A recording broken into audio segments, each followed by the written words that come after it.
to teach people at night, that's when you begin to know there is something wrong with the whole architectural design. Because if really his passion is this, even if it was now to teach, then he should have pursued the medical field, but now pursued to teach that same field. Because, of course, I need to balance this before you dismiss. You may want to be a teacher, for instance, but then you have also a passion in a particular field. What am I doing right now? I'm teaching, right?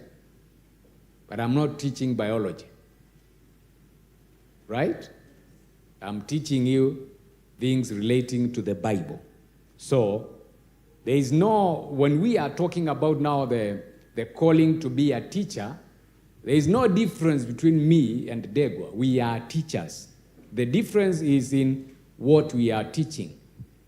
Doc here is a teacher, the same. All doctors anyway in this church are teachers. They are lecturers, but they are teaching something differently from what I am teaching, right? So I needed to clarify that so that you see. I don't just say I just love teaching, so I should abandon this particular calling. You need now to. That's why we talk about now an architect bringing all the concepts together.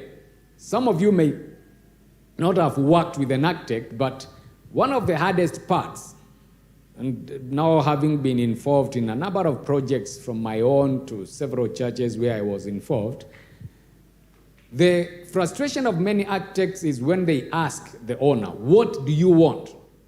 And you realize the owner has no clue. So they end up drawing whatever they want, and then the battle begins. Sikutaka hiyo, I didn't want it like that. And they keep on telling you, I asked you about where do you want the bathroom? And the person is like, even them, they don't know. But of course, you are supposed to work with the architect as they advise you. You cannot have the bathroom, you cannot have the toilet next to the kitchen. You need to change this. But for many people, even the whole idea of anything drawn is strange. Do you know why when you deal with whatever we call the whites, the reason why they feel so frustrated anytime they are dealing with us is because those guys will insist on everything being planned. When you are planning a meeting with them, those guys will leave nothing to chance. Everything must be put on paper. The dates, you have to tell them the weather at that particular period. Now we are organizing Word Festival. If we were dealing with whites, and I've dealt with them, the back and the forth will be during that particular week in Kenya, how is the weather? So that they know the kind of clothing they come with. I mean, we've just come from Timao with Patrick, and I tell you the truth, ile matope tulipata huko, for the first time I went to look for gum boots, because now unatambua here iwezi make kiatu is not working. Now, if this was something we were planning meticulously, we would have been informed, do not carry certain clothes, do not imagine wearing a white suit. Why? Because now the situation on the ground is different. These guys, the first time I interacted with the Westerners, they were inviting us for a conference here in Kenya, but organized by them. The letter they sent, I think, was 3 pages. Apart from the dates, now they are giving you the weather patterns. In the morning, they give you the actual temperature from whatever they were taking. The temperature in the morning ranges from this to this. At night, this to this. You may want to carry some extra warm clothing. They begin to tell you what to expect in the conference. They begin to tell you the kind of speakers. Some of them may have a certain accent, blah, blah, blah. They give you so much details that you are left wondering, why would they bother to do all this? And then later you begin to realize that's why when they are dealing with us, they feel so frustrated because you just tell them, "We kuja mkutano tu." And they come there, they realize the place is freezing cold, and they came with a bikini. So they begin feeling now, why did you tell me this? Why didn't you let me know? Even that time, I remember them telling us, if you are driving, make sure you fuel your car. The last stop is this and this, because where the conference is, there is no petrol station. Well, at that time, I wasn't driving, so I was wondering, why would they even bother to tell me whether there is a petrol station or not? But now, having driven for a number of years, I know how critical that information is, because I may come rushing to the conference with an empty tank, and in my mind, I know I will fuel in that city, only to realize there is no petrol station. That's where you begin to realize why the Bible is talking of a particular group of people, and they feature in this, what is called the Hall of Fame, chapter 11 of Hebrews, people who look for a city with foundations, whose builder, whose architect, at this point we are on that, is God himself. This is something with a plan, with a structure. You ask many people, actually, that conference is the first time anyone challenged us to draw a life plan for ourselves. And you could have seen the shock on the faces of many of us, because that facilitator stood and talked about a life plan. And this is a meeting for pastors. And he realized we are looking at him with blank faces, and he asked, by the way, how many of you have a life plan? Not in your mind, written down on paper. And there was no one. He began now to teach us how to write a life plan. I saw mine the other day, which I wrote that day, because I took the guy seriously. And anyway, some of the things are good. Some of the things I wrote there, I don't even know where I was taking them from. But that's the time you begin to realize, once you write something down, once you put it on paper, once now it is something architectural, you begin to plan for it. You begin now to focus on whatever it is. We are talking of those who look for a better city. This better city must have a plan. The architect is to plan. Now, give me those two pictures. I want you to see the difference between something planned. This is a city, right? Are we together? This is a city. You cannot deny it. It is a city. But is this something you want to be associated with? Give me the next slide. This is also a city. Which one are you looking for?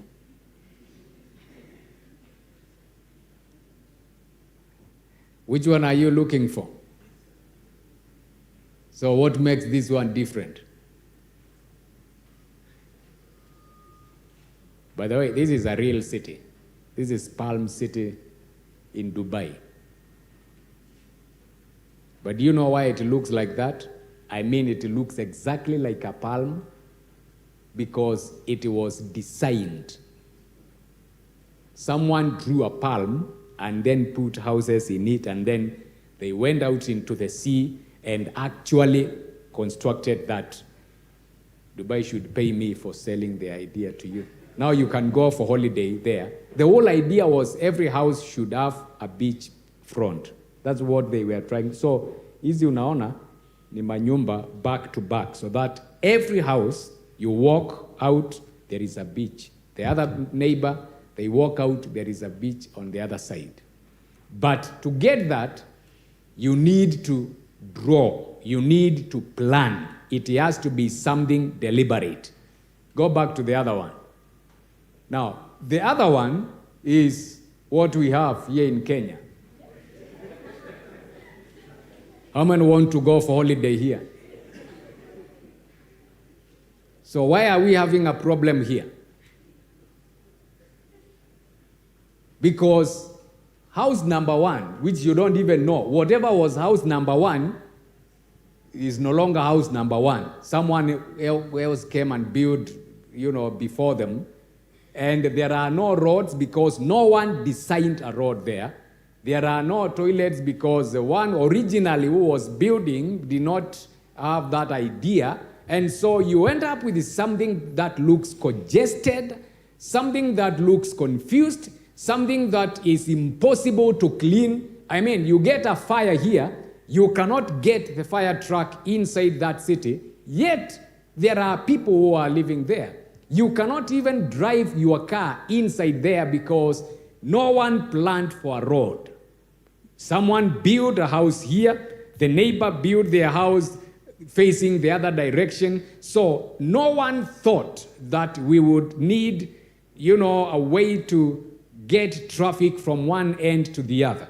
I want you to look at those two pictures and tell me whether you want this one or you want the other one. And that's why now the Bible talks about these people of faith, and they were looking for a city whose architect, this thing is drawing millions every year to go there, not because of anything else, but simply because someone sat down and they designed it to look exactly like that.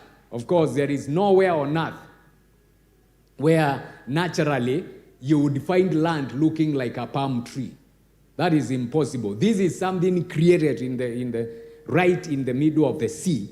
And to have this, someone had to sit down, draw that, come up with a plan, and then begin to implement that plan. And of course, I don't need to remind you, the reason why Dubai has become a world hub is because those of you who saw the interview of that, the leader, the emir, he was explaining what he told his people, that we may have our culture, blah, blah, blah. These guys are Muslims. So you will not see them walking on that beach with a bikini. No, they will still wear their moving tent. But you and your bikini will pay them money to walk there. And they protect their faith. So they tell you can't preach here. You can come and even have a conference. They actually encourage Christians to go and do fire conference there, on condition you will not convert their people. You come with your faith, do your conference, sing your songs, pay us money, and then go back with your faith. But we are remaining with your money. They are enjoying, they are milking the world because they had a plan. Now let's go back to Kibera. How much money are we making from this? How much money are we making from that? Or it's the other way around. How much money are we using? Because you see all these wires, they are illegal connections. The reason why yesterday night we had a blackout is because of these illegal connections. I mean, the power that is being lost in Kibera slums alone is enough to fire an entire industrial estate. But you cannot even the KPLC guys cannot go there and enforce because utapitia wapi. There is no road, so you'll have to walk. And if you are walking, then these guys can overpower you. That's why sometimes you may not understand. I've lived in Kibera, by the way, for 2 months. So I can tell you for free, you cannot enforce anything here. Because even the police, where will they walk? Because those houses are so narrow, and then the mabati is pouring on the street where you are passing. So even if you take 1,000 policemen, it is very easy to just grab each of them and put them in one house as they walk. Because now, you are dealing with the wenyeji. They know every corner. You are the stranger. That's why sometimes you may hear stories and you say, why can't the government, just disconnect the power? The water that is being used here, it is tapped from the main tap and then it goes through inside houses. So where will you put the meter? Someone has a pipe, a water pipe, passing through the house. So they just drill, disconnect, and then put up their tap. So you cannot enforce nothing. And what is the problem? The thing was never planned by anyone. And it becomes a nightmare for everyone involved. The reason why Palm City, whatever, is attracting thousands of people is because someone actually sat down and they designed. There is an architect. Give me the better picture now. Someone, now, don't you think even the picture itself, forget about being there, you would want to have this as a screensaver, right? Why don't you want the other one as a screensaver? It may possibly break your screen, right? But this one looks better because there is an architect. Those who say such things, the generation like Abraham, they are looking for a city with a designer. Yeah, now this is highway. This is the main highway in the first city. Now, do you want to be there? Do you want to drive, not even a Probox, your tuk-tuk? Do you want to drive your tuk-tuk there? No, because the thing has no plan. But of course, when you go back to that statement with foundations, do you need any foundation for this? No, this is casual. You don't need anything. You just need to wake up, build yours. Your neighbor wakes up and builds, blocking your view. The other one decides to build. There is nothing that is planned. When you hear of controlled development, it is an estate where you cannot just wake up and build anything. It has to be controlled. In this estate, we are not allowing people to build such and such a thing. That's why now you are hearing of estates that used to be posh estates now losing their market value because some guys want to go in the middle of a posh estate and put up a 10-story building where now you are bringing in so many people, yet the thing was supposed to be controlled. And you begin to hear complaints from those who want something that has a design. Because we are poor in anything designed, we begin to say, hatutaki kufinyelewa, my plot, my choice. You do whatever you want to do with your plot. But then we are forgetting it is part of something that has a plan. I want you to look at this and ask yourself, in your life, are you looking for something that has an architect behind it? And not just any architect, God is the architect. Part of the building process is paying an architect to design a building for you. And depending on the project, you may need to go out of the country to look for someone to design. When you hear KICC was designed by this guy, what's the name of this guy? Kilo. Now, the fact that you even know who designed it, now you begin to understand why it looks the way it looks like. Otherwise, if it was you and me, you know how that thing would be looking like. But there is someone who took time to come up with a plan. There is no better architect in this world than God. If God is the architect of your life, you can be sure whatever comes up will be greater than this one. Because the architect behind behind you is the best. He designed the world. If you look at the map of the world, it looks so beautiful. Even before you bring in anything. You look at the stars. You look at everything designed by God, and you begin to appreciate why the Bible says they looked for a city whose architect is God himself. God, everything God created. You look at the entire thing and you are like, sometimes I just sit and ask myself, I don't know whether I call them silly questions, Because I find myself even asking God, what were you thinking when you, for instance, have you looked at different birds? Birds are very beautiful. I mean, where we were staying, there was this peacock. When it spreads the feathers, you just love what you see. And you are like, what was God thinking? I mean, he just sat and decided, let me just throw in an animal that can do this. Let me throw in an animal with a long trunk called an elephant. Let me throw in human beings with the 2 eyes. Can you imagine how we would be looking like if you had 1 eye? I mean, you look at your body and you see symmetry, and you begin to see there is someone behind this design. That's why it is foolish, according to the Bible, to say there is no God. To imagine this thing came up out of nowhere, the way it is. I mean, the things that just come up, I mean, even if you take mud and throw it on the wall, whatever comes out of there will never have symmetry.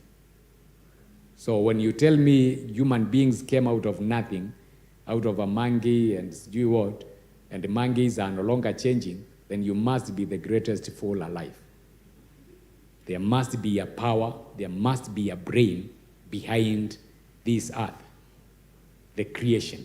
If that is the same architect who is in charge of Project U, I'm telling you the truth, your life must be beautiful. Now you begin to agree with that singer, my tomorrow must be greater than today. Why? The architect is still doing his work. It is something purposed, something deliberate.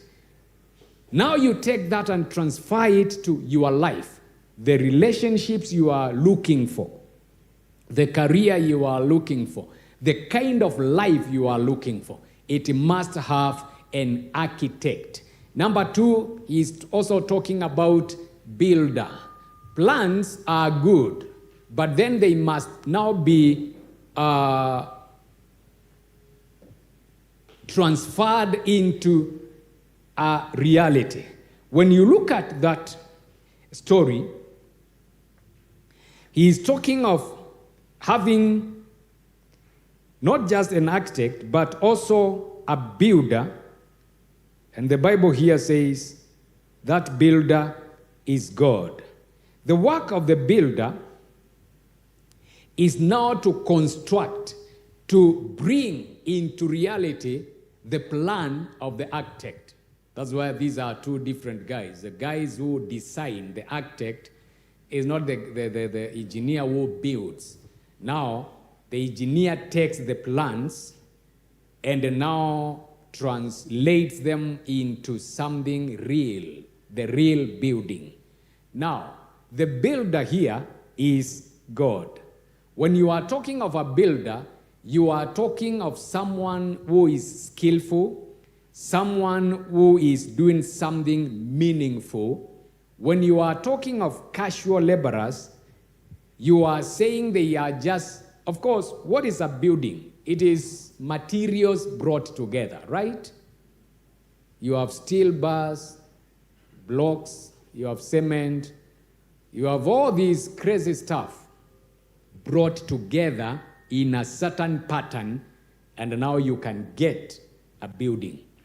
But if you have the wrong builder, the material will be there, but then we know what happens.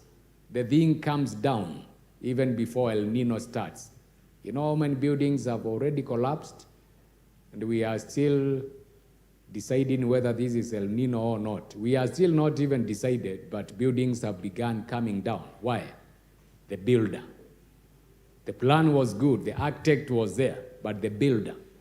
Who is building you? Because that's why we are talking of Abraham. He was looking for a city with foundations, but the architect is God, the builder is God. If you are the one building your life, you know what the outcome will be. Sooner or later, the storms of this life will bring whatever you were building to nothing.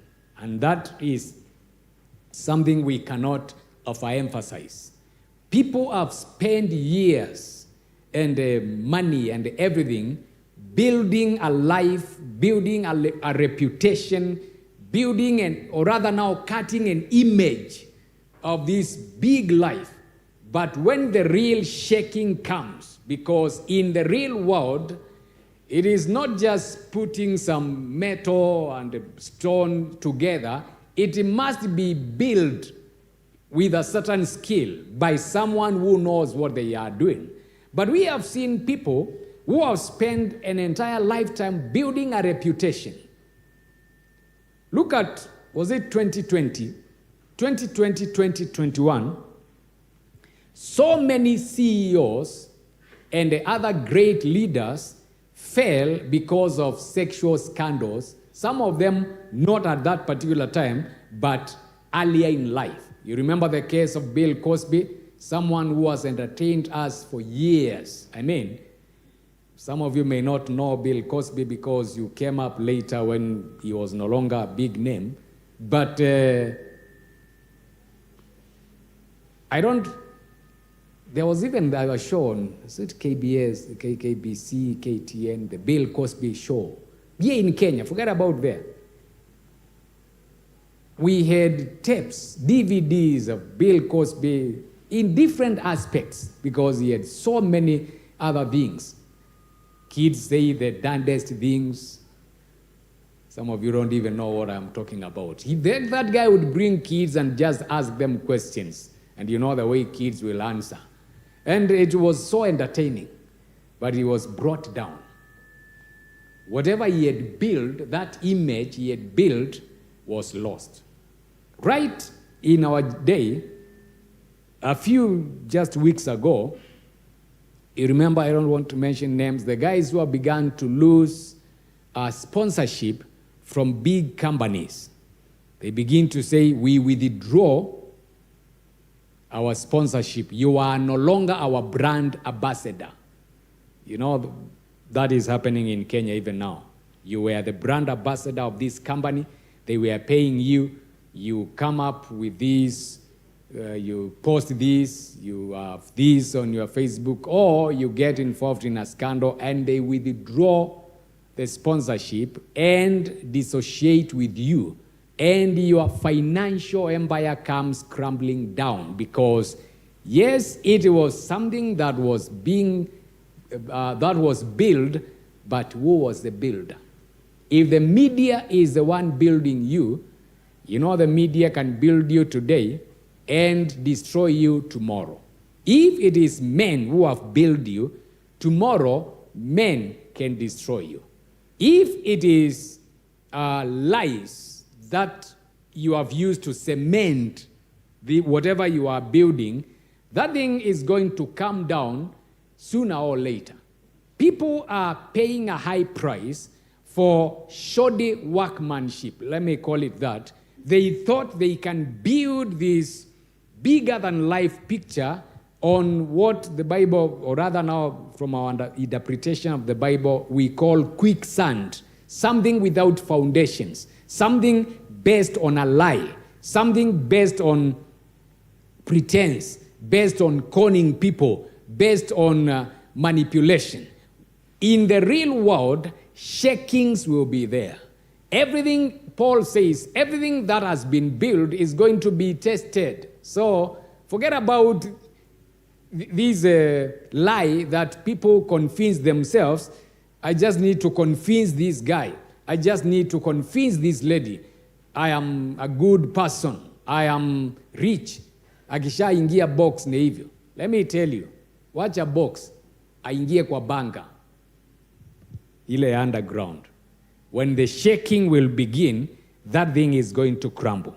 That's when you will realize, I wish I had looked for a city whose builder is God himself, rather than whatever I have built.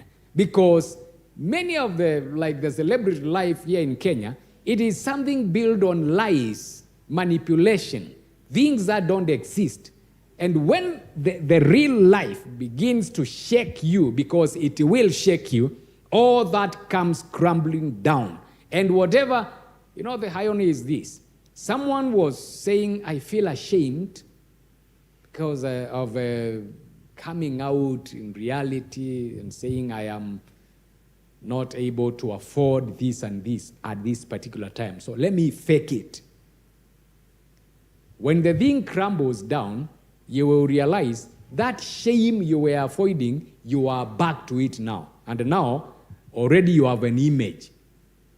So the shame will even be bigger. Of course, what would be shameful for someone with a bigger picture. I mean, when you interact with the people on the street, you realize what the average person considers normal. There is some rich guy who thinks that would be a big shame. Can you forget that story of my children are chokora because they are speaking Swahili? You remember that? Watoto wangu sasa ni chokora. They only speak Swahili. They cannot speak Germany. They cannot speak. And that's when you realize all of us are chokoras. But you listen to that lady and you realize for her, knowing only one language is something to be ashamed of. For us, the fact that I can say 2 words in English, even if the words are not related, I am okay. Right? So when you have painted this picture that you are bigger than life, the shame will even be bigger. So do this. Look for a city with a builder, and that builder is the best, God himself. Whatever God builds, it never crumbles. I like this poem that did some rounds sometimes back, that God, the wisdom of God, through a man called Noah, built an ark that survived a worldwide flood. The wisdom of man built the Titanic, and it sank on its maiden flight. That's when you begin to realize whatever is built of God is built to last, because he uses the best material. He is the best when it comes to building. There are some buildings that were put up by the colonial government. They are still there. And many of them did not even have steel reinforcement. The stones would be carved to fit even over the door to form a very good ark. Now, we need to reinforce with steel and all this, and the buildings still come down because the quality of the material, the workmanship is wanting. Which life do you want? Those who are the generation of Abraham, they look forward to a city with foundations, whose architect and builder is God himself. You can build a name for yourself. It just takes one malicious post and everything about you is gone. Whether the post is true or not, everything about you is gone. Whatever you thought was reputation, it is gone. You'll be trending on social media for the wrong reasons. People will make memes out of you. You will be ashamed to just leave your house. You have seen people delete social media accounts, disappear completely from the public eye, simply because of one post. That's when you begin to realize, I wish they had looked for a city with foundations whose builder is God himself. Because if it is you building, my friend, one slip of the tongue and you'll be trending for the wrong reasons. You remember during elections, the IEBC, you remember the commissioners, one of them, just a simple statement, and now everyone was making fun about her and making these funny stories. If so-and-so is your mathematical teacher, this is how you get. She ended up feeling so embarrassed Yet, at the end of the day, maybe it was just an innocent mistake. But when it is God who is building you, whatever comes, whatever shaking, you are sure this thing is going to stand. If you build a relationship on a lie, when the shaking comes, guess what? You'll not just have premium tears, you will suffer so much damage. If you had allowed God to be the architect and then to be the one building you, then you would be sure this thing has foundations. Abraham, how many years ago was he here on earth? But we are talking about him today, right? There are people who rose up right here in this Kenya. They were like an household name just a few years ago. Now, you don't know anything about them. I mean, I was amazed when the late President Moi died. You know, there are children who were asking, Dad, kwani huyu ni nani? Why is everyone talking about him? And you are like, wow. Yani kuna watu hawajui Nyayo. Yet in our day, everything was Nyayo this, Nyayo bus, Nyayo milk, Nyayo stadium, Nyayo, everything. Our songs in school was Fimbo ya Nyayo. Everything was Nyayo this and this, Nyayo this and this. But there is a generation that you tell them we are giving a state funeral to the late president, and they don't even know who are you talking about. There are celebrities in this nation, men and women who rose up, who got famous overnight. But a few years down the line, you don't even know. You are trying to remember who they were. Someone is telling you, you don't know so, and you are like, I've never heard. But then, we are still talking about Abraham. We are still talking about David Livingstone. Not just the people in the Bible. We are still talking about men and women who did not maybe have what you would think a big public life, but their legacy endures. The question is, who was the builder of that life? Who was building? Was it God or was it men? Who is building your life? What are you looking for to build a name for yourself? I can't give you everything. Go and do a research on Colgate. You know, nowadays, when you go to the shop, you don't even bother to, you go and say, nipe Colgate ya close up. Because to you, Colgate is what? Toothpaste. Just you are tech savvy. Google how Colgate is the name of someone. And it's a Christian.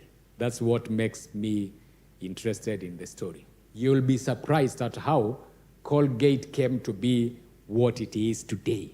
How he allowed God to build him, showed him ideas, how to connect with God. He started tithing. Then after some time, he realized this thing is working so well. He went all the way. By the time that guy was now old, he was giving more to outside than what he was remaining with.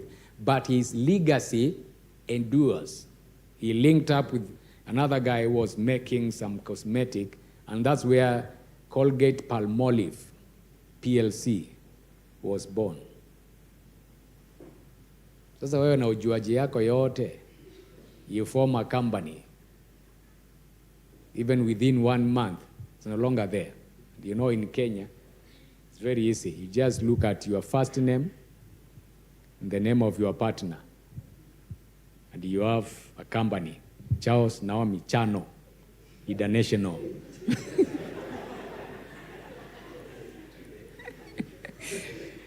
The name is not the issue, but then who is building it?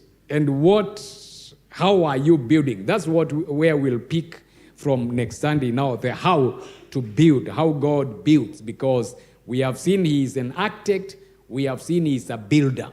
Don't miss next time. We are going to now delve into how he builds, because whatever Abraham looked for, God built that thing endures up to this day. We are talking of Abraham, someone who came, 5,000 BC, and now we are in 2000 AD, 7,000 years ago. We are still talking about the guy because his life was built by the greatest builder you can ever have. Let's stand on our feet.